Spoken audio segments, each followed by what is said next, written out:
Hi மக்களே, இன்னைக்கு நம்ம வீட்டில் என்ன ஸ்பெஷல் அப்படின்னா இந்த இது என்னமோ ஒரு பயிர் மக்களே, அந்த இது வச்சு ஒரு குருமா மாதிரி வச்சுருக்காங்க.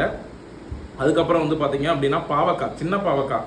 இது நம்ம தோட்டத்தில் கிடந்தது, லாஸ்ட்டு காய் ஒரு 20 காய் கிடந்தது. அதை இது பண்ணி இன்னைக்கு மதியம் தான் ஸ்பெஷல் மக்களே.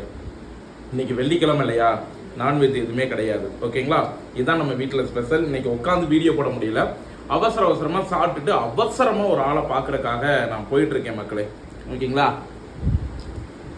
இன்னைக்கு மதுரைக்கு ஒரு ஆளை பார்க்க போகிறேன். இந்த பிரதாப் சிங்கன்ற ஒரு ஆளை, அவனை தான் பார்க்க போகிறேன். ஓகேங்களா, வேறு யாரையும் பார்க்க போகல, அவனை தான் பார்க்க போகிறேன். அதனால தான் அவசரமாக கிளம்பிட்டு இருக்கேன். டைம் ஆயிடுச்சு அப்படின்னு டிரைவர் வந்துட்டாரு. சரிங்களா, பால் தான் சாப்பிடுவேன், மீதி கொடுத்துருவேன், வச்சுட்டு போயிடுவேன். உங்கள் வீட்டில் என்ன ஸ்பெஷல்னு மறக்காமல் கமெண்ட் பண்ணுங்கள். இந்த பயிர் குழம்புக்கும் இந்த பாவக்காவுக்கும் நல்லா இருக்கு மக்களே. இன்னொன்று, எனக்கு எது சாப்பிட்டாலும் நெஞ்சு கறிக்குது. தயவு செய்து ஏதாவது ஒரு மெடிசன் யாராவது தெரிஞ்சவங்க கமெண்ட் பண்ணுங்க. எதை சாப்பிட்டாலும் நெஞ்சு கறிக்குது மக்களே. ஓகேங்களா, ஓகே பாய், அடுத்த வீடியோவில் பார்ப்போம்.